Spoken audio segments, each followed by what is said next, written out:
Guys, I'm very disappointed this week. I've come in. I thought I'll have a week of viewing Shark Tank. I've come back after, to quote a friend of mine who messaged me saying, I came back watching an aquarium with some random toys floating on top of it. Welcome to Think Fast. I am just like, where are the sharks? What has happened? Why am I watching a Saas Bahu serial every day? How has your week been? But Acha, give me the TLDR as someone who is not going to waste her life watching Shark Tank because she's wasting her life watching other things. What is happening this season, or what's not happening this season?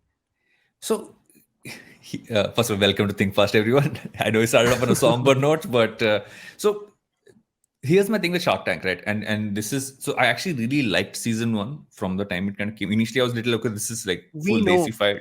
you spoke about it endlessly. There is no sharkness to it. Now, Hmm. basically, it feels like there are five friends who are sitting in front of people who have been pre-vetted and coming in to do pitches. Hmm. And there's long senti stories, like there's 7-8 minutes on a startup of like showing videos they've shot of their backstories, like really gone the hardcore senti route. Hmm. But the whole fun of Shark Tank is that you have good startups, you have mid-level, okay, I don't know what this will do startups, and they're like, what the fuck is this startups? Right Hmm. now, this feels too vanilla. Hmm. And everybody's getting along. So no one's bidding against each other. Everyone's collaborating. They've even had scenarios which I know they got a lot of flack on online. Is that मैं अपने दोस्त के company में invest नहीं company में invest नहीं करता for someone who came with a beauty brand. Yeah. And that got a lot of flack because it's very like silly way to not bid, because those guys actually had good numbers, that very Hmm. solid metrics, and I thought their marketing strategy was genius. This startup called Recode, because Yeah. their strategy and to just talk about that guy, he walked in and he said that we train young women in tier 2 tier 3 cities to how they can actually do makeup. We get them to we have these workshops in 5-star restaurants where I'm going to they start pay, snoring in like 5 seconds. but listen, you pay 1,500 rupees, you come in for a session and learn that. You get 1,500 rupees worth of makeup plus you get lunch.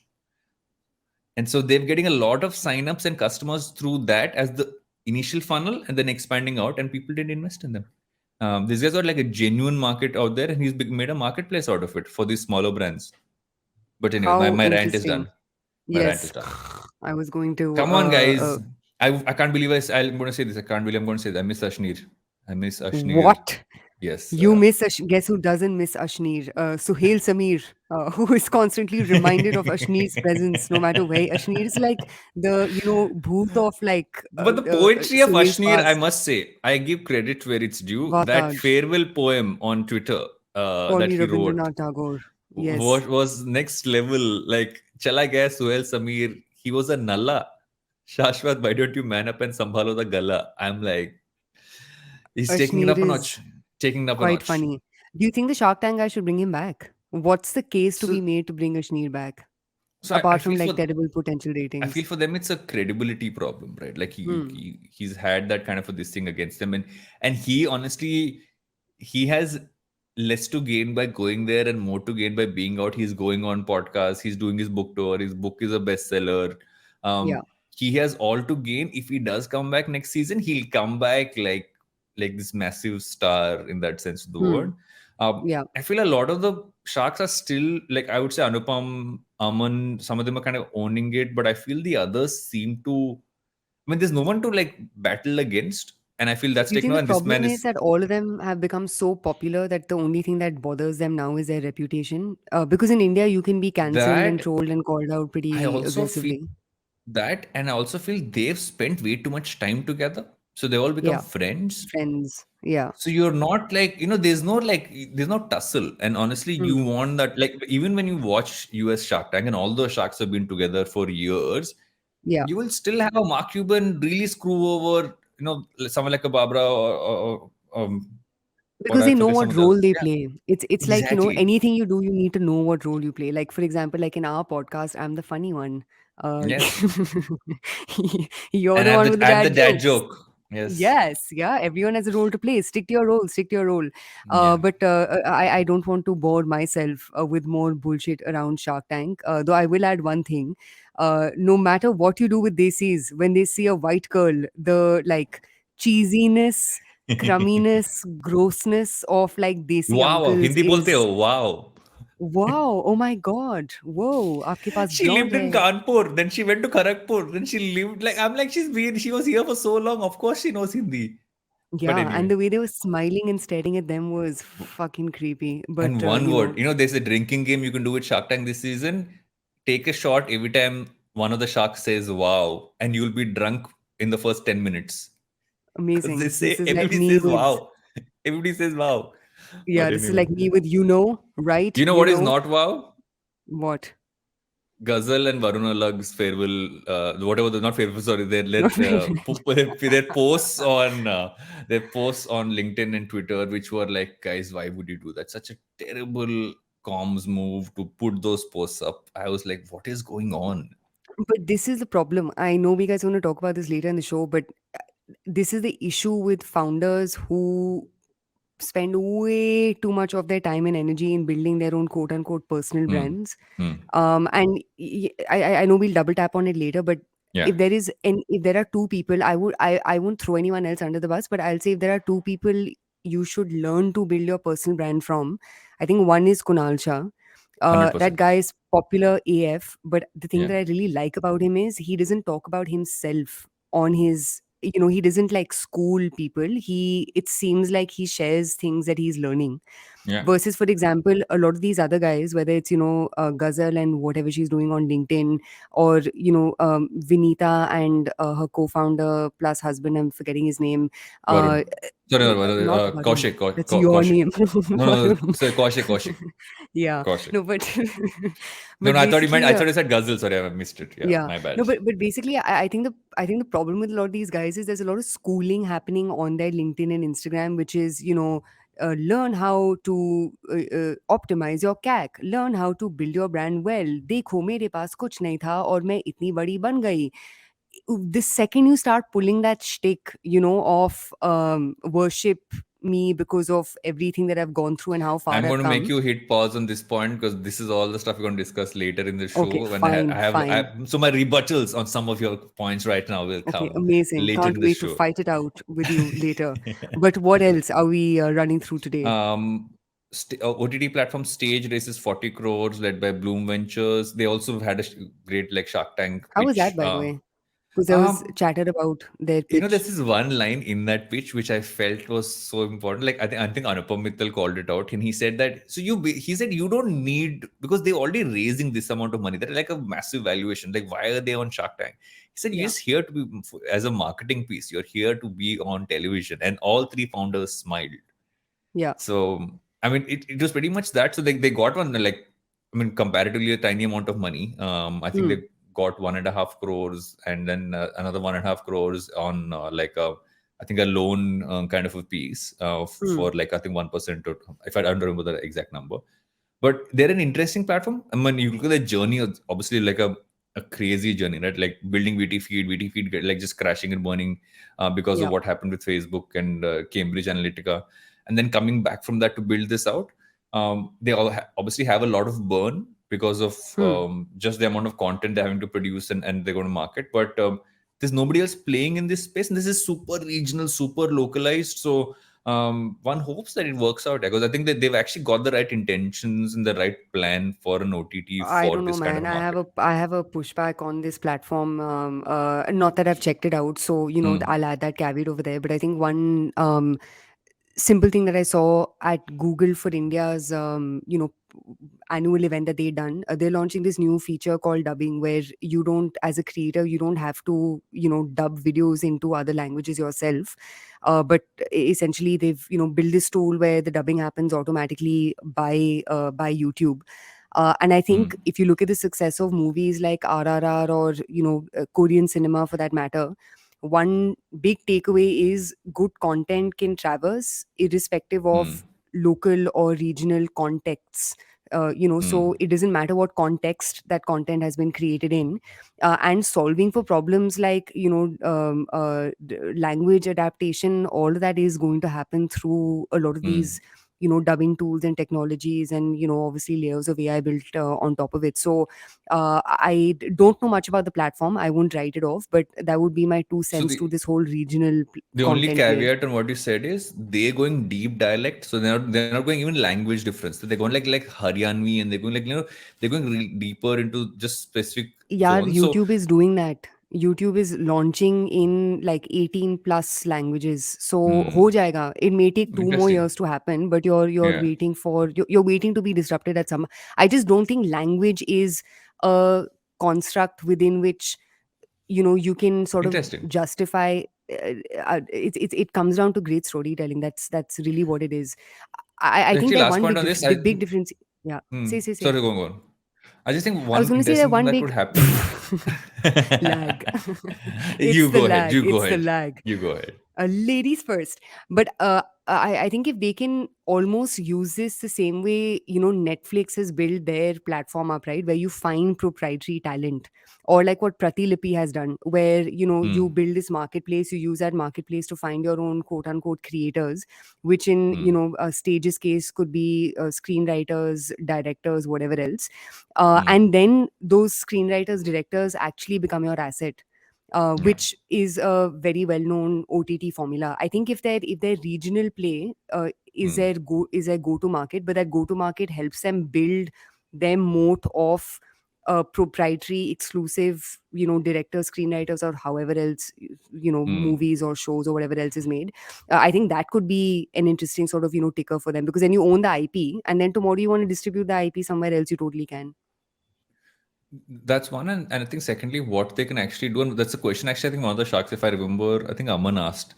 He said that you do you have dubbed content from which is already existing shows. It's no, everything's original for us, and I feel at some point they can become like they can have dubbed pieces as well whenever they want to kind of reduce the burn, but they can Yeah. also become people like you mentioned who can kind of export their content onto other platforms just to kind of get that bit of reach. So I'm sure they'll have to do some of those things in the near future, but they have a bit of a head start in understanding that market and really working at a grassroots level to create it, which a lot of the bigger platforms won't invest in because it's too small for them.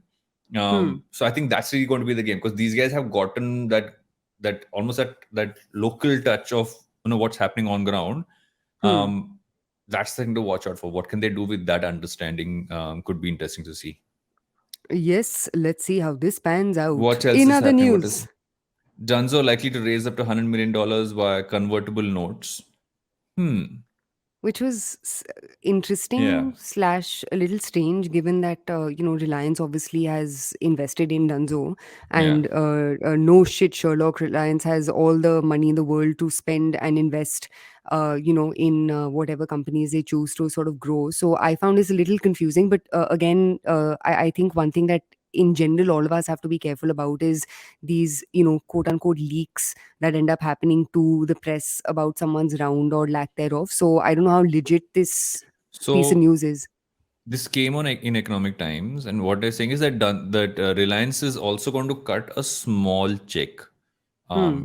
not the whole piece, but supposedly Abu Which Dhabi is very Investment Authority strange. might join in as well. So it's interesting. Yeah, it's a little strange because they've raised money from Google in the past. Yeah, Google hasn't come back in. They've raised money from Reliance now. and they raised Reliance 50 is crores from tempering Black its. Soil India via debentures a month ago. So they've been Hmm. raising continuously. So I'm guessing this is because of Dunzo Daily, right? Because you look at the original Dunzo model versus Dunzo Daily. Dunzo Daily is that hardcore quick commerce Zepto model, Yeah. Yeah. which they really push up in front. As soon Hmm. now you go when you go on the app, because I'm a Dunzo user. But yeah, I mean, it could be because of winter, because everyone's going, not trying to go the regular route and really get things through convertible notes, revenue based financing and things like that. But yeah, it is strange though, that Reliance didn't Yeah. go deeper into it. And I think the other, I won't, I mean, I don't understand the nuances of this business, so I can't, I won't comment on if it's a good thing or a bad thing or just a thing, but their revenue from operations right now for FY 2022 was surprisingly only 54.3 cr. Now I don't know how the other people are sort of faring. I don't know how Zepto's Hmm. doing, or what Blinkit's numbers. Actually, Blinkit's numbers are public because they're under the Zomato umbrella. But Yeah. those numbers were a little Yeah, underwhelming. and their You know what I loss mean? is 464 crores. So, hmm. Yeah, yeah. But in any You called case, it quick commerce ain't the most exciting business. yes, and we're going to talk about this more a little later. But Yes. Wow, other pieces of we're fully news. clickbaiting today. We're clickbaiting to like, oh, again. It's coming ahead. We, Professional hosts of a professional podcast, unlike what other people are attempting at doing online. yes, yes, But yes. did you see this piece of news? Actually, you only shared this piece of news. New York City blocks use of Chat GPT bot in its schools. This is going to You be the posted a this is lot of. basically the chit the अपना बचपन का exam का chit जो होता था ना अभी हो गया Hmm, चैट जीपीटी वो chit hmm. GPT is chat GPT now that's the same वाह! क्या क्या जोक है वरुण, क्या जोक है। Putting the dad in both jokes and board.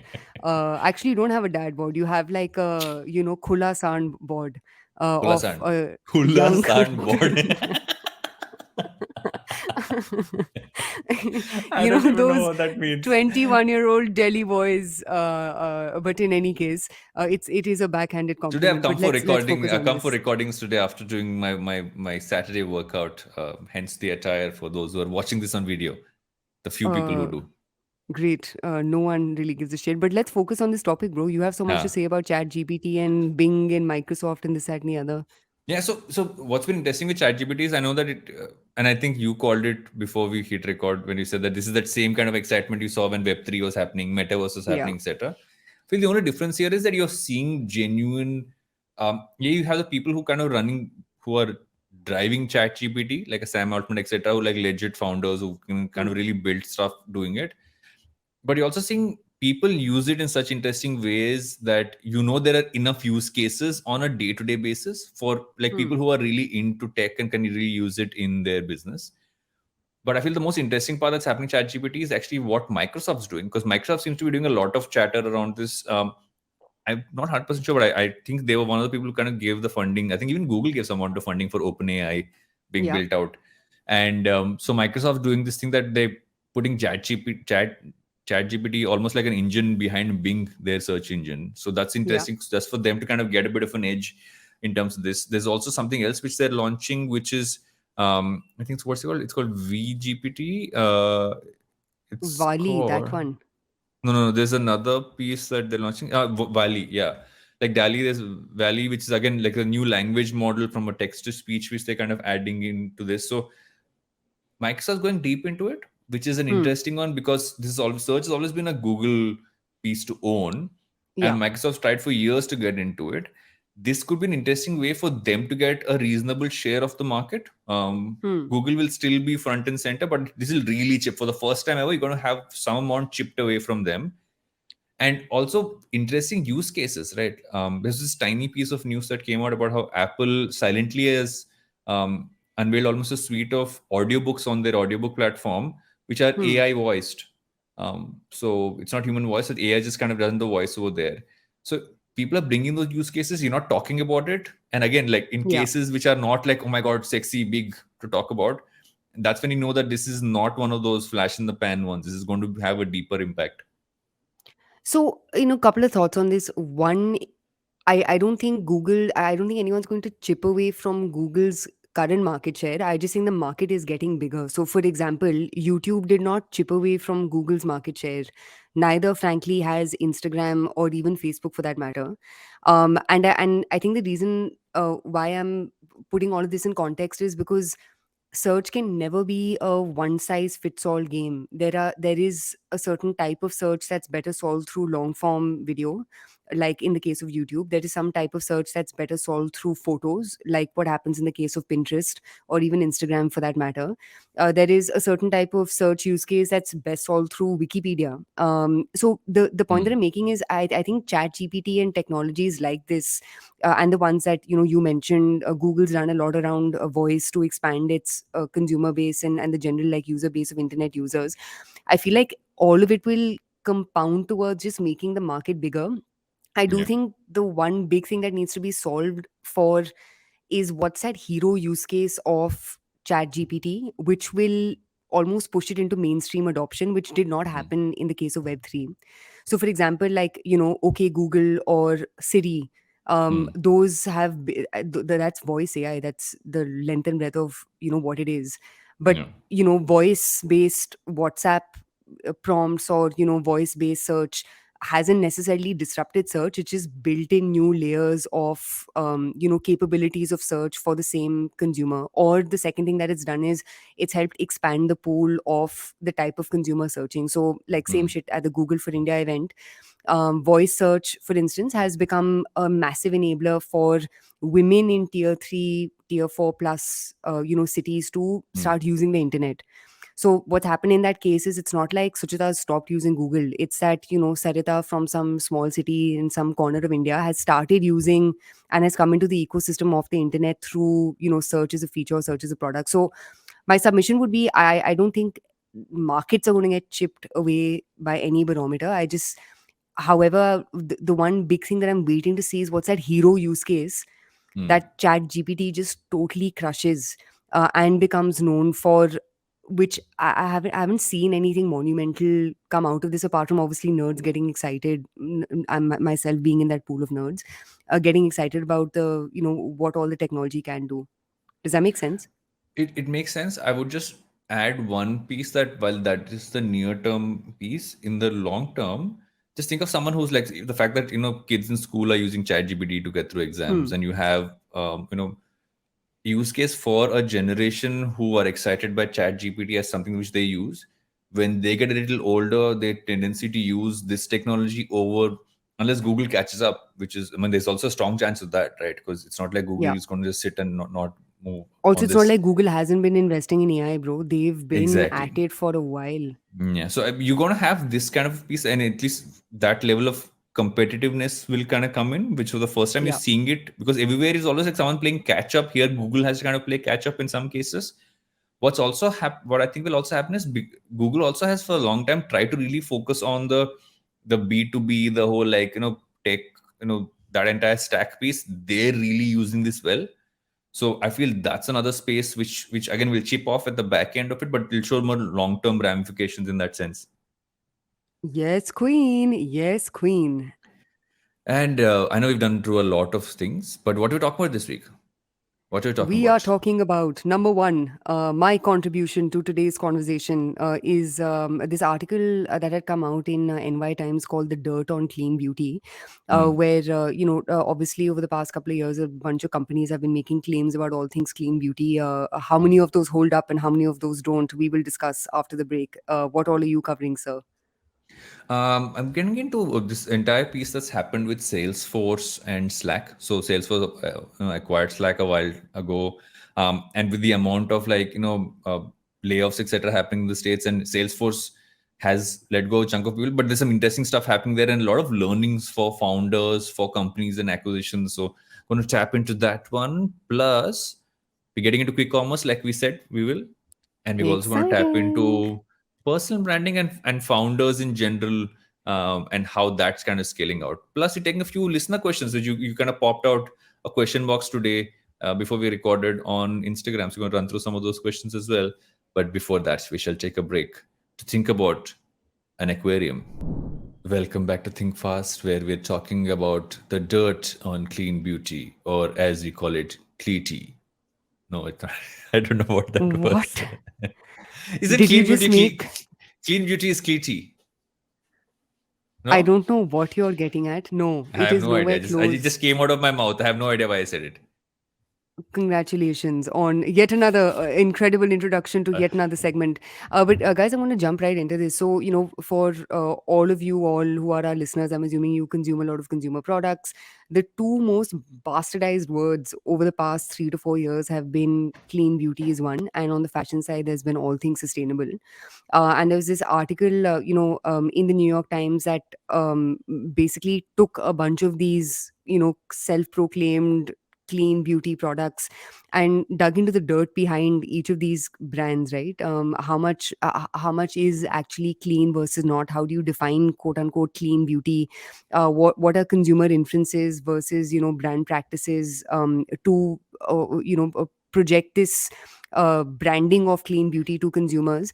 It's a decently well written article, but I think the two big Mhm. points that came out of it, which I'd love your thoughts on, is one, do you think consumers are still stupid? When clean beauty was used for the first time around, irrespective of whether the brand was clean, not clean, or whatever else, there was novelty associated with it, right? But Yeah. today, if you walk into if you just opened like Nika or Sephora in the US or whatever else, every Tom, Dick, and Harry claims to be a clean beauty brand, though there is no standardization around how you measure cleanliness of this clean beauty, or lack thereof.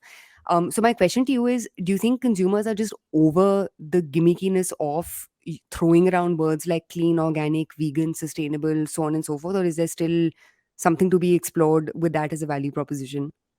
I feel people are looking for something beyond just calling it clean beauty. I've always questioned, has it really worked for anyone ever, right? Apart from the Hmm. initial phase, like you said, because at some point your expectation is that you have a product you want it to be clean and not be like toxin filled, etc.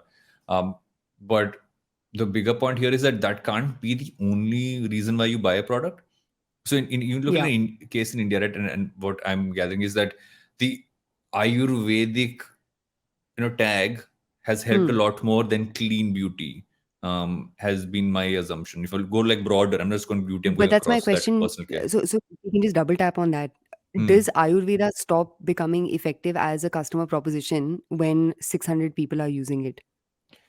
It doesn't, as long as you are not just saying Ayurveda, you got in specifics. So for instance, when they said what that onion oil or whatever was there, right? In between Hmm. there's onion, then there was what, ashwagandha. So you have an ingredient or something beyond that which at least brings that level of curiosity, and Hmm. beyond that it's the product.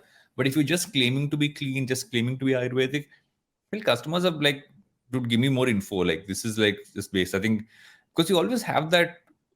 I think we've been sold that stuff for too long. Advertising has always stuck on this. This is clean. This is pure.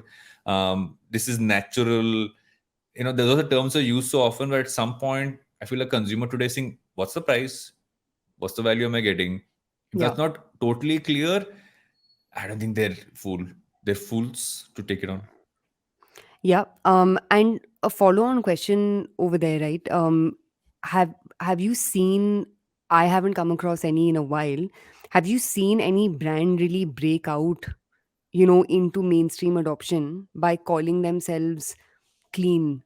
And I'm saying clean in like quotes because there technically is no definition of clean. So for example, the closest we've got to a definition of clean beauty has come from Gwyneth Paltrow herself, Yeah. who defined clean as products made without ingredients shown or suspected to harm human health or that of the planet, which is a very lofty statement. You know what I mean? What's the difference in Hmm. between this and paraben free, SLS free, or whatever else?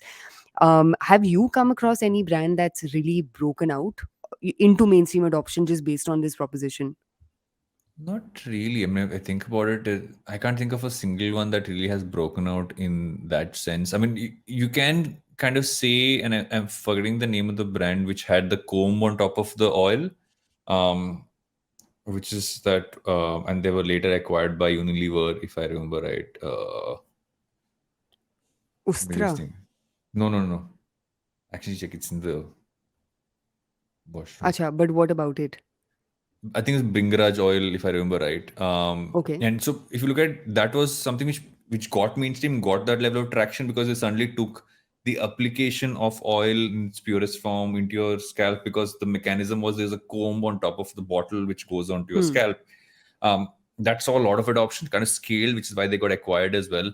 So I feel that's the only one I remember where they gave a very clear. It's almost like they didn't just talk about pure and clean. They spoke about how you using it can go deeper and give you more of this thing.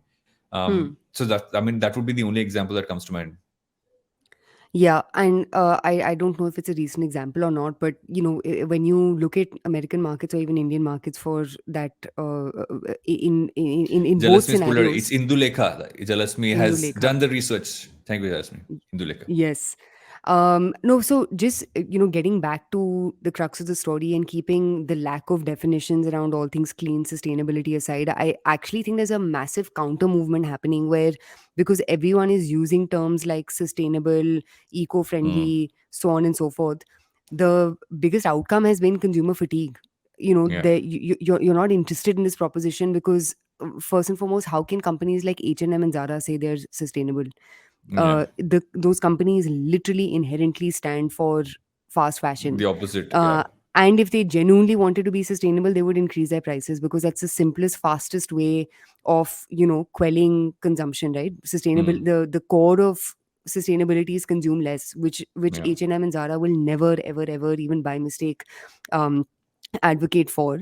And if you see what a lot of these companies do is they'll do very like peripona type initiatives, right? Like they'll Hmm. take recycled pet bottles ka fabric, or bamboo fabric, and they'll launch some peripona collection, which will be in some corner of their store that like Peripona three. collection. No, but it's true, dude. That's literally what Yeah. it is. Yeah. Or if you look at, for example, beauty in the other spectrum, you had someone like Honest Beauty, which was the OG Hmm. MamaEarth. Hmm. Honest Beauty was started by Jessica Alba, popular American actress, and it started out with this very same proposition that even MamaEarth started out with, which was clean products, quote unquote Yeah. clean products, honest products for your child. Yeah. Look at Honest Beauty today, dude. They wanted a IPO at a valuation of close to about northward of 2 billion, actually, because their last privately held valuation was 1.5 billion. Today, their valuation, not today, but as of Feb 2022, I don't know what they're at currently, their valuation was anywhere in between 700 to 900 million, Hmm. despite having, with sales of about 319 million in 2021. The point that I'm making is this proposition isn't even leading to tremendous growth Yeah. or, Yeah. wealth creation for founders at scale. Yeah. Because it's not clutter breaking, right? Everybody's saying it. Everybody's saying they're clean. Everybody's saying they're sustainable. Everybody's saying, so at some point, and consumers today want a little more depth. And I feel Hmm. I mean, this article kind of gives that out, is the fact that people have always expected this. At some point, everyone's like, like, what more Yeah. are you giving me? And I feel that, but people still continue to call it clean because I guess they just want to kind of double tap on that anyway. Hmm. But beyond that, they might just want to give more details. Yeah, and if I had to extrapolate this, I know we've discussed it in the past, but we spoke about companies like Beko, or companies who Mm, are in this clean home product segment, and mm, stuff like that. Or even if you look at companies like Carmesi or a few of these others, who basically said that we're going to replace the plastic that's used in sanitary pads and the likes with bamboo fiber pads, or what a lot of companies have tried to do with menstrual cups for women. If you see mm. trends at large, no one has become big, because Yeah. at the end of the day, consumers will resort to their default choices based on jobs to be done of the products that they're purchasing or that they're buying. And if you look at where beauty is going, beauty is really going into performance and efficacy. Today there's so many options and there's so much choice. What Yeah. consumers want is shit that actually works at price points that Yeah. are amenable to them. Which Yeah. is where, for example, if you look at something like The Ordinary, The Mm, Ordinary for them, quote unquote, clean, or, whatever other like shtick that they had, that was almost table stakes. But for them, yeah. their inflection really came through playing on ingredients, playing on form, and really focusing on consumer jobs to be done, which I don't see any of these other guys necessarily, double down on or do. Yeah, I agree on that. Varun's bored of my story. Varun wants to move No, on to the next I one. have noticed Jalasmi is giving us like nudges saying, guys, you have talked too much about this story. Has Jalasmi has nudged us in the chat. But I find this space fascinating, and I'll end it at this. I just think, and maybe we can discuss this in another episode, but I really wonder what the future of branding is going to be, because there are such Uh, few white spaces left to own in these Yeah. two categories of beauty and fashion. I really wonder what the future of brand building will be. I do agree that there are too many brands now, and a lot of them seem like one and the same. So the way to stand out isn't just being a one trick pony, right? You can't just say I'm a value based brand, or I'm a clean beauty brand, or it can't be one thing. Hmm. You got to give a bit of a you got to give a couple of options there. You also have to have deeper insight, or you're going very niche. So like you look at like a brand which is like, let's say you're doing only sunscreen, but you're doing it in a clean manner for a specific use case, and you're going deep into that. And I feel a lot of the D2C brands, especially the smaller Hmm. ones who are still continuing to kind of grow and build out and not Hmm. trying to become those unicorns, Hmm. they're picking that one small niche. But the problem is that's not scalable. So Mamaearth Hmm. started that way, but eventually became something else, right? Yeah. So the point is, if you want to scale, then you can't kind of stick to this. But if you kind of go really deep and have a decent, good, business which is focused, I think you can still build a brand. But I agree, too many brands right now. Yes. But now let's get to your favorite topic, which is people getting fired. It's not your favorite topic. No, it's not a favorite topic. I'm deeply I have a lot Disturbed. deeply disturbed in general, not of people getting fired, but about how badly it is done, and by companies which are so massive and speak a different language at better economic times, right? So Salesforce just so we've had a few of these happen. Amazon's just let go of about 18,000 people. They announced that recently. Salesforce, which famously, Mark Benioff, the founders, always spoken about his entire organization as the Ohana, like the very like Hawaiian, I think it's Hawaiian term of being Hmm. family in that sense. And he's let go of what I think 10% of their workforce, if I've read that right. And a lot of them literally were let go of because they couldn't suddenly like got to know on email or on Slack that Yeah. they will let go, right? That is not how you do it. And what's also happened is there are a few other pieces that have happened within this story. Is that they recently acquired Slack, and this layoff has kind of coincided with the Slack founder leaving and a bunch of other people from Slack leaving. Some internal memos have kind of been leaked, and there is literally one entire piece that is there. I think Fortune magazine got this article out, and it talks about how the Slack founder and internal piece said that the problem we've really faced is that a lot of the Salesforce culture has come onto Slack, but Hmm. none of the Slack culture has been allowed to seep into Salesforce. So it's a case of, and just one final point also can talk about the dynamic, right? Is that I think a few weeks ago, Salesforce's founder and CEO kind of spoke about how he feels that a lot of people kind of aren't being productive enough, kind of Yeah. referring to people who are working from home, and Slack has a very strong work from home culture. It's about culture's not matching, plus layoffs being done in a way that doesn't go with your Ohana spirit if you're Salesforce. So yeah, it's just, I don't know why you can't just do it like decent human beings. Hmm. And especially when you call yourself someone who functions that way, it has been the biggest, sham of sorts. Yeah, I don't know, man. I'm not gonna play devil's advocate just for playing devil's advocate, but I think irrespective of how you fire people, uh whether it's done, well or like not well, and not well for me is semantics, right? Whether it's, Mm. on Slack, email, in person, whatever else, um getting fired is getting fired. 100%, I There's agree. no, your nothing of the person who you're firing, nothing about their actual reality really changes irrespective of how you do it. Obviously Mm. there's a difference in between the types of landings, right? So you can have a softer landing instead of, throwing someone into the ocean. But the general sort of point that I'm getting to is, no matter how you do it, it's going to suck. Yeah. So I feel like, I feel But I like still feel there's a dwelling too better way to much. do it, is my only thing, is the fact that, Obviously there's a better way to do it, right? The best way to do it is don't fucking overhire. Like, that's the mm, best way to not yeah, fire people. yeah, I agree. Don't build your business out in, 2 years instead of taking 10 years, which is actually how long it takes to build businesses out robustly. Be more mindful about the experiments that you run or don't run or whatever else. So I mean, if someone really had those many shits to give, they'd be more mindful about how they build up. Mm. um and you obviously don't see these companies do that as, Yeah. thoroughly as you'd expect them to.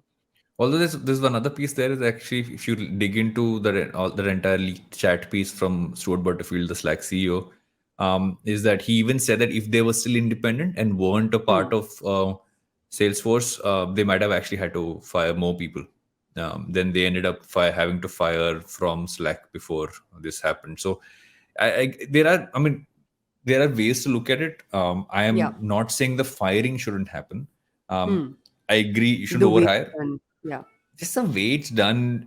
It's not like the CEO has to call everybody who's fired. But I'm just saying that Hmm. if you can just go, like, team leads, just it's that one call. It's Yeah. that one. Just make it a little bit human is the word, right? You can't just be and suddenly taking off access to pieces right after firing is, I mean, just that kind of stuff is what gives bad taste. Um, when I But look at I it. mean, dude, like, again, not to play devil's advocate, and I am not a proponent of firing people in, assholey ways at all. But if when you're firing quantums as high as, say, for example, 18,000, right? Hmm. Or basically anything over 50 people, it's going to suck no matter where you do it, because no one's going to have 18, no one's going to be making 18,000 phone calls. Do you know what I mean? Like, it has to be done in a effective, efficient, fast, direct, to the point kind of way. Yeah, I don't know.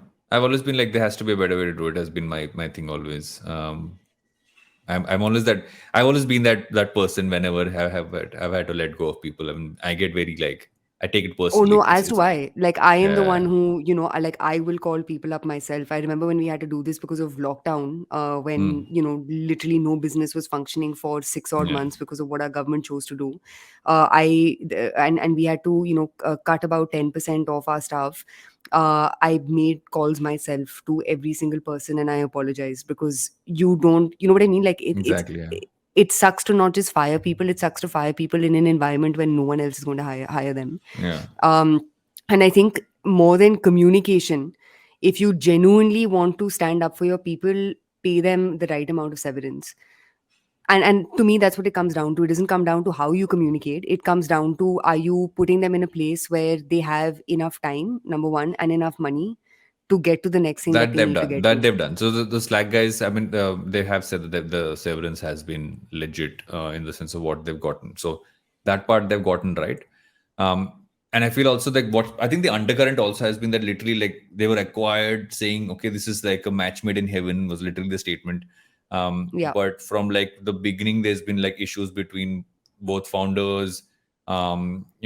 Benioff has been distancing himself from Slack, and Slack founder has been talking about how he's not been able to figure this thing out. So it's just been that, like, I feel it's also an acquisition that kind of did not work from a culture standpoint, and it was doomed whether there was this, uh, layoff scenario coming or not.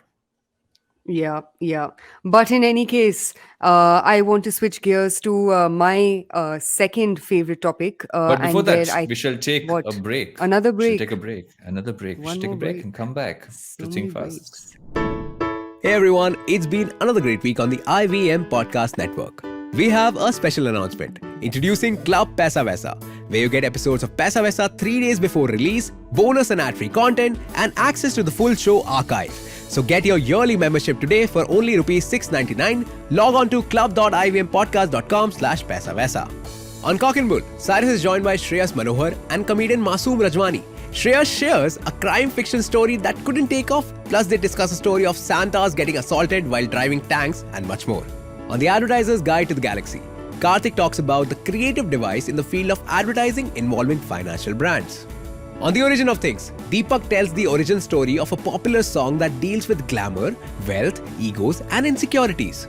On the Habit Coach's Know Your Coach series, we get to ask Ashton about his sleep routine and the regime he follows for a good night's sleep. And on Smarter with Sid, Siddharth dwells into the mysterious world of the hive mind, explaining how groups can create a collective consciousness and how it can lead to both good and bad outcomes. Once again, do not forget to visit our merch store on ivmpodcast.com. We have some super cool and exciting stuff over there for you and your loved ones. Follow us on social media. We are at IVM Podcast on Twitter, Facebook, Instagram, and LinkedIn. If you like our shows, then do spread the word. You know, it really helps us a lot. And of course, do not forget to rate and review our shows wherever you are listening to them. You can also find all our video shows on youtube.com/IVM Podcasts. And finally, we would like to thank our sponsors this week, Capgemini and HDFC Mutual Fund. Thank you so much for making this possible.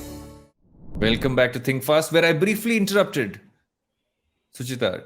So we could take a break, but we're back. Please continue what you were saying before you went to break.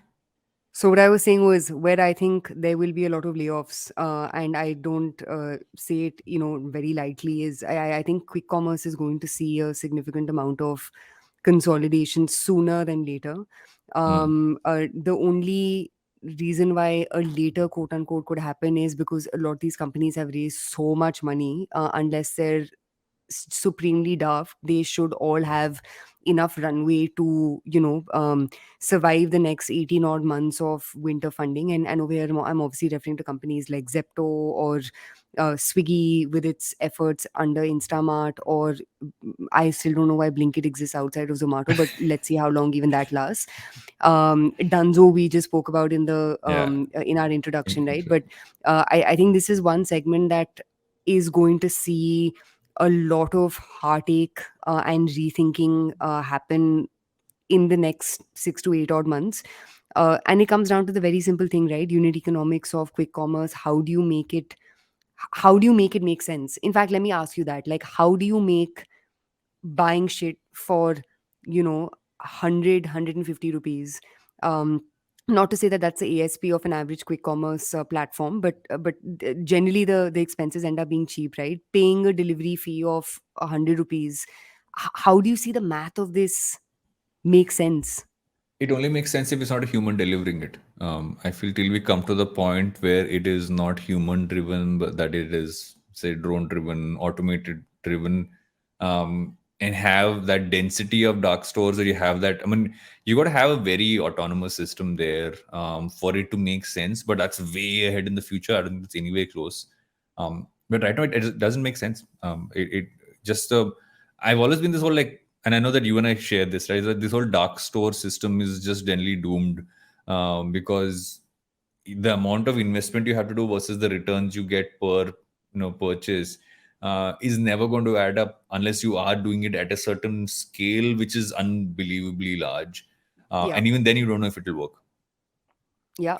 And just to double tap on this, I think it makes sense as a feature, like as a so for example, the way Yeah. Swiggy's played it out, to me that makes sense because Instamart as a feature within Swiggy's value proposition Agreed. basically helps build up use cases of the app itself, right? So for example, if Varun's ordering from Swiggy 10 times a month, can Instamart help those 10 transactions become 16 transactions, and then in between his quick commerce delivery and his food delivery and him using Swiggy Genie or whatever else, the delivery fees kind of nets out at some point in time. I know we've discussed this endlessly in the past, but where do you stand with this? Is it a feature? Does it It is warrant a an independent feature. product? I feel the Swiggy model, like you said, makes the most sense. But again, if you look at the numbers, and there was an entire piece that was put out, I read online about how Swiggy's losses as well are pretty high in that sense of the word, Mounting.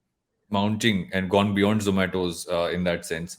So the whole point becomes that while it makes sense from, okay, this kind of fits as a feature. I mean, that entire delivery model itself is under question right now, right? Just in terms of how much money it's making. So who does this make sense for? Does it make sense for an Amazon, who anyway have this, are playing at that scale, and they're still like doing layoffs and having to do all that stuff globally. And So they've pulled back. Amazon yeah, significantly pulled back from fresh.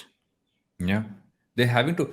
I feel this whole like I'll get it to you right now piece is, I feel the proposition was amazing in the pandemic, Yeah. but I feel today, I don't know if it's as appealing. I mean, I use Dunzo a lot, but I use it for like, what do I use it for? Like, I want to get, okay, oh, we just need dahi right now. Dahi's not at home. Let's get one dabba, right? It's literally that. But in a normal purchase, it's never from a Dunzo or from a Swiggy for us. And I think that's what a lot. It's all emergency. Like, oh, I need this in like 10 minutes. So not everything you need has to come to you in 10 minutes, 15 minutes, in that sense of the Yeah. word. So it is a feature, but again, I don't even think it's a feature that needs to exist for everything.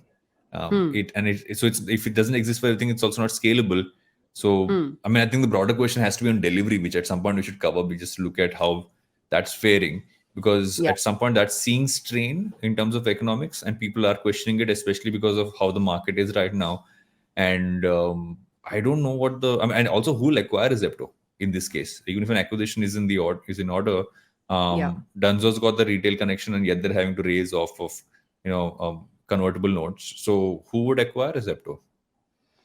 Good question. And just a follow on, because you mentioned Zepto. There's a piece of news that Zepto is apparently, they launched something called Zepto Cafe in Bombay, Hmm. which essentially is same thing, like a fast delivery service of chai, coffee, early breakfast, like sandwichy type bites, and they're thinking of scaling that up significantly, as per a piece of news outside of just Bombay. Do you think this is a natural point of conversion where no matter where you start, you're going to end up at some, kerfuffle of uh, grocery plus food plus, ad hoc use cases, which is what Yeah. each and every one of their apps has become today? Yeah, they'll all become the same. Then it'll come down to price. It'll come down to who's more efficient, who's got better price. Again, more strain on the actual on the actual unit dynamics in that sense. So yes, I don't know what's happening with quick commerce, and honestly, while I mentioned the automation piece, that's like such it feels like far away in the future, especially in our market. I know in Yeah. the US, Amazon started to do this a lot more frequently, the drone delivery. Hmm. But yeah, I think that the overall piece of delivery, because you scaled it at this level, Yeah. needs a think through in terms of what's the future. I will add one small thing over here. I think right now all of delivery has been looked at only as commission on transactions made. So what percentage of Hmm. my overall GMV is, falling into my bottom line? Yeah. I do think models, or platforms like Zomato, Swiggy, Zepto, etc., have been instrumental in unlocking an advertiser that didn't have any other place to advertise. For example, if you look at Zomato, they activated restaurants where, if you think about it, where were restaurants advertising before Zomato came along? It Hmm. was either print publications like Or Delhi Times, burp and Bombay stuff like that. Times. Yeah, Burp, but also Burp was like Chunu Munu. Zomato really sort of raised the ranks. Yeah. So I feel like one really, and this ties in with my prediction that I had made for 2023, where I think these blended models, right, of advertising plus B2B, with Zomato's kind of doing with Hyperpure, plus commission on overall GMV, it'll be a sum of these three things that could bring some stability into the way these platforms function, versus the expectation just being that my business model is going to be commission on overall sales made. Because then Hmm. growing those average order values, growing that volume of delivery, those are very tough problems to do, especially within categories like grocery and food. But I'm going to stop talking about quick commerce because we're going to get to our last story of the day, which is Personal branding. And does it make sense for founders to become personal? Oh, I would say focus a lot more on personal branding than their actual businesses in that sense of the word. So it goes on the top of a few things, right? I know we brought this up early on in the episode where we spoke about Varun and Ghazal Alagh statements that went out. We also had a new ad come out with Karan Johar and what if I forget his name suddenly? I have drawn Piyush a blank. Bansal. Piyush Bansal from Lenskart on, which is actually quite a nice ad. Kind of, Hmm. it plays out really exactly like what you would expect one of those calls to be like when Karan Johar is having a collection launch and he's calling Piyush, saying, Hmm. "Why is this so cheap? I know I can't be so cheap." And he's like, "We don't have middlemen." And he's like, "No, I can give you middlemen if you want," in that Hmm. sense of the word. But you're having a lot of that, right? You look at most founders today; they have a very strong push in terms of what they post online, what they're giving out there. It is a bit of a cut, copy, paste of formats. A lot of it doesn't feel authentic. So I think the question which we're trying to talk about right now is that should we focus so much on this? And if you do focus on it, what should you do? And I know you made a comment early on this as well. Yeah, I think to me, this topic became interesting even outside of the founder question, right? I was talking to a few of my colleagues as a part of our annual sort of appraisals, and I was generally asking, one or two of them, what are your goals? What do you want to work towards? And I found it really interesting when some of them said, I want to build my personal brand. Hmm. And I was just like, where did this come from? Hmm. Though I genuinely really encourage my colleagues to, write more often, share their thoughts, be more vocal. Not for anything else. I feel like sometimes the more, and this is my bias, but I feel like for me, being vocal has actually helped me become a better communicator than I was before. Because the more frequently you write, and the more frequently you tweet, and the more frequently, for example, you do this podcast, you become much more articulate and Yeah. consolidated about how Yeah. you think, what you think, and actually how you feel about certain topics, or areas, or whatever else. So to me, circling back to your question, personal brand isn't only something that is occupying the minds of founders, which I find a little inane, but I think because of platforms like LinkedIn, it's seeped into literally every professional thinking about what is the thing that they can post on LinkedIn which will get them retweets. I don't know if you saw this, but when the MamaEarth IPO thingamajig happened, did you see how many people literally said the same thing about their Mm. IPO? It was the Mm. same 5 points of criticism, which were reworded, cut, copy, paste by everyone, thusod on their LinkedIn, and it got all of those retweets and comments. And I Mm. think a lot of what's happened now is people have sort of, migrated to these formulas. And the formula, unfortunately, is clickbait in the form of either bitching about someone, or clickbait in the form of sounding smarter than you actually are.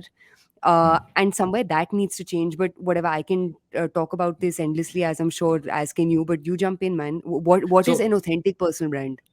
So here's the thing. What's happened now, especially if you look at LinkedIn, right? It's an interesting example. It used to just be Twitter, but I think LinkedIn's really going to come ahead on that one. They're like playing this together.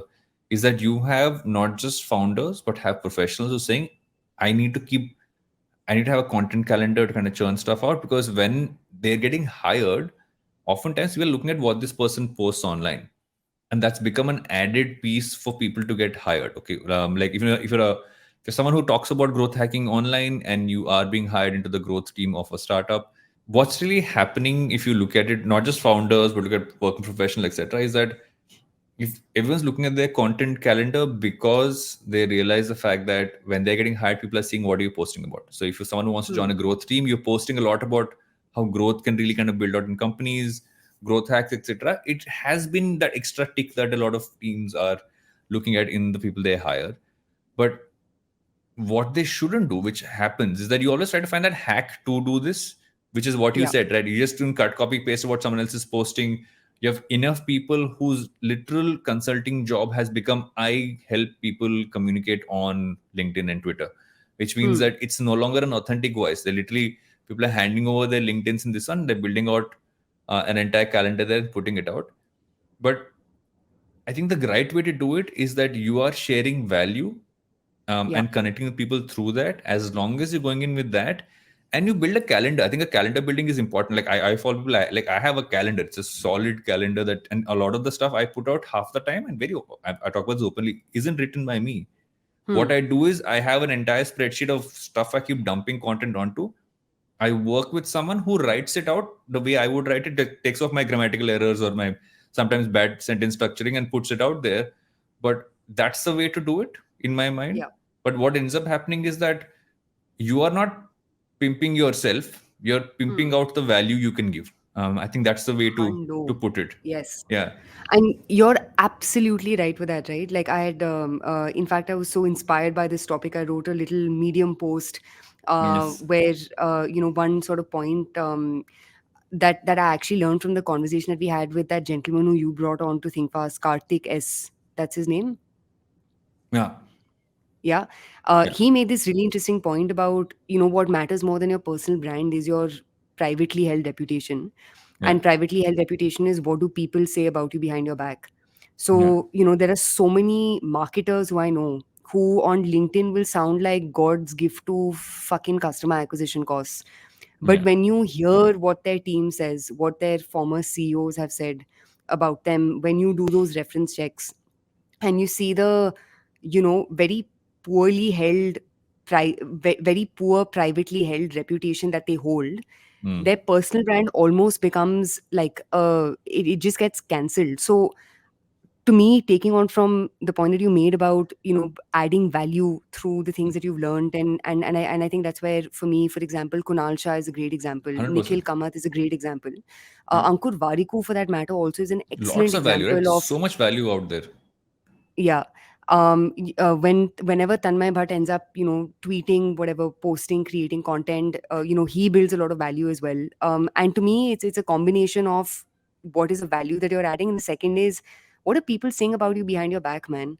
And I don't mean people commenting on who you are and all of that, but what are people saying about your competence? Because So the worst place that you can be in is great personal brand, but so fucking incompetent that your privately held reputation kind of cock blocks you when your personal brand actually needs to come to your support, your and defense. also, how does that seep over to your company? And at some point, you got to think about it beyond yourself to your company as well. How does it help that? Like, I'm just running through a few pieces which I bookmarked because I knew you were going to do this story. So Sandeep Jetwani, for instance, right? He's one of the co-founders at Deserve. All his posts are around what he looks for when he hires, why they have an open office plan, why none of them have cabins, and so you're you're giving out it's your great way to acquire talent, great way to Yeah, talk about culture, but end of the day, you're talking about your company and how you function and why you have functioning that way. And I feel that's actually a very authentic way to do it. Look at Abhishek absolutely. Patil, for instance, from GrowthX. They're literally helping people learn growth and function growth roles. So all his posts are around that and really deep dive into why this worked for a certain company, why that worked for someone else. Again, seeps back to giving value to your company. So it shouldn't become a vanity check. And I feel a lot of times in today's world, it's become that, oh, now suddenly you are a celebrity. Yes, you are, because you're posting stuff out there, but what is the value generating for your business and for the person who's consuming that content? And if you forget that, that's when personal brands go sideways. And I don't think people early on need to build personal brands. You need to build a portfolio online. Your content needs Oh, to be a hundo. portfolio. Don't Yeah. suddenly say, And I know how to growth hack a business. You have just joined your job. Don't know how to growth hack a business. Who does a bad job? I mean, in the past, I've looked at, for instance, and I'm not judging him on any of his other content, but I've genuinely not like some of the stuff that Shantanu from Bombay Shaving puts out. I feel yeah, oftentimes it doesn't ring well, needs a little bit more thought. It doesn't have to only be out there. I'm actually one of those people who doesn't like what Elon Musk tweets out. I just think that oftentimes it is very distasteful and doesn't and takes away from what he's actually doing. He's putting rockets up in space. I mean, I don't want him yeah. to be like a shit posting on someone. So I think stuff like that for me has been like, don't do that. Like, it doesn't. If not everything that comes into your head has to be put on a LinkedIn post or a tweet, has been the way to look at it. So I mean, these would be two examples and specifics. I think one example that I'll add to that is the one thing that irritates me the most is when, I hate saying this, but when like women use a gender card on Hmm. LinkedIn and Twitter, Oh it man. just boils my blood. Like, those like long posts about, look at what I went through, look at what I came out of. Oh my God, if I can be a mother with two children and build this, it's just the worst. Like, it's just, there's something so regressive about some of those, Don't you know, sensationalize it. Tell your story. Don't sensationalize it, I guess. exactly. Yeah. And say it with sincerity. Don't say it just because you want people to, Retweet. it's very like narcissistic behavior of, you either want to be the hero or you want to be the victim, right? And then your content either becomes about one that galvanizes you to hero Yeah. status or one that galvanizes you to victim status, and that's where your engagement comes from. I think that is like the worst way to build any amount of personal brand. I'll add a caveat on that. I feel that sharing that story is not wrong, but just sharing that story is often wrong, right? If someone's reading that post and you say, I went through this and I still managed to build a business, Yeah. say what you did, what you had to go through, what is actionable insights that people can take from it, then I think it totally works. But if it's just that you're putting it out there for effect, I agree with you. You then kind of you're taking away that level of impact from someone like who like actually has gone through it. and I think two people who've done a very good job of this, right? Who've taken their gender and just like kicked ass at leveraging the challenges that they faced, not to just build a great personal brand, but just do phenomenal work. I think one is Indira Nui. I love how she's used her story and she's used her struggles, and she's used, genuine comments that she's got from people in her life to tell narratives that are inspiring. And nowhere in those narratives does she come across as a victim. And I Yeah. think the second person, and I'm not saying this just because we've been acquired by them, but I think Falguni Nayar is a gangster. 100%. Yeah. She's someone who's she doesn't say anything. I mean, jokes on all of us, you know. Look at what she's done to really push women in business as a conversation 100 steps ahead, without saying anything, but just delivering on, arguably the best performing stock from the set of IPOs that went live last year. But I'll end it at that, man. I will end it at that. And on that note, I know we have a few questions we have to answer, but we've already gone over an hour. Should we answer the questions now? We'll quickly maybe run. So let's do this week. We'll go for a break, come right Mhm. back. We'll answer your questions and maybe not do recommendations this week. Welcome back to Think Fast. We're picking up a few questions that kind of came in from a bunch of people. You want to should we pick one each from all that's there? I'm just looking at these. Yeah, let's do it. One each. I like some of the questions. Indian brands solving. I think I like this question. Indian brands solving for gut health. Any good finds? We definitely speak about our bowel movements a None. little too much on this show, so I think this is a requirement. Yeah. No, but I had also tweeted about this. Remember, I was asking you, have you found any good gut health startup? I somehow, and I don't know that you'll say yuck, but I think kombucha works. Yeah, occasional kombucha drinking does help. Not daily kombucha drinking, but occasional kombucha drinking has helped. I actually really like the one that, and I know they were on Shark Tank as well. The atmosphere one is actually quite nice. I like their lime flavored one. Yeah, the atmosphere ones are decent. For me, gut health, I surprisingly haven't found anything, but that's also been because um I feel like the problem solutions right now are very like vanity led. So for example, for me, like the best discovery that I've ever had has been Softovac. For those of us who eat a lot of dal and Yes.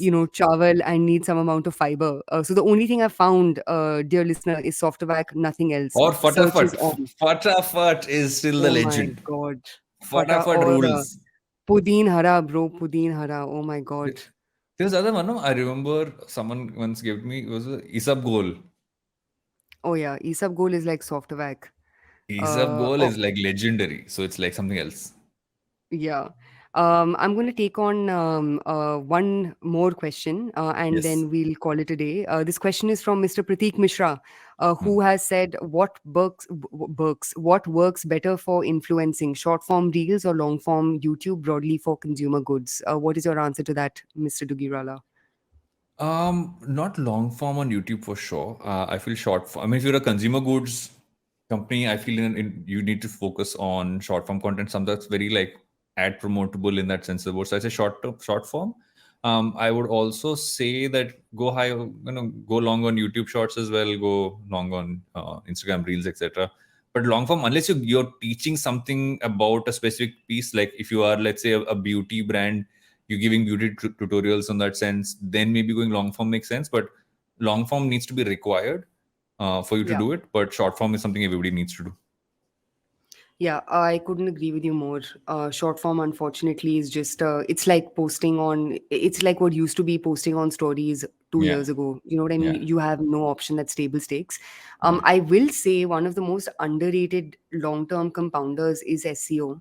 I agree. So if you can figure out what your consumer goods' market size is from a search share point of view, doubling down on long form content and high quality easy on search content, to me is a great strategy that the Yes. likes of, for example, Kama Ayurveda, I think, has done a very good job using SEO to build out their value prop. And I think we should take this one question because I think we need to give up the actual fact. Swapna Kulkarni Jonkar has asked, how do you plan your podcast? Do you just go with the flow? That is literally what Isab Gold does to our podcast planning. But for us, we have Jalasmi who literally helps us plan this podcast out. But I think we dump a lot of stories out on our Slack group every week, and then we go with the Yes, flow. that is We true. are the Isab goal of business podcasts. Oh my god, I don't know if that's a That's great description. Great Dygene? description. Is Dygene better? Is that what we're going with? No, I think Isabgol is great, bro. Like Fatafat. No, smooth. we are Think Fast is the Fatafat of podcast. Now that's better. Yes, great. Congratulations on that an analogy. And with Fata- that, it is an episode. It is an episode. I'm It going has to been an hold you interesting back from episode. making more I'm waiting to fatafat see if jokes. any of these founders which you've kind of dissed on, there's a clapback We on haven't Twitter. dissed on anyone. There's nothing but Kind of love have. here. Only And love, only love. constructive feedback. Constructive And criticism. constructive We're feedback. giving them actionable insights. Yes. That is Also, my we new could favorite totally term. be wrong. So, I I agree. mean, please don't take us seriously. We could be Yeah. wrong. You could be right. Maybe the joke's on us. I agree. Because we are jokes. Okay, guys, we'll see you next week.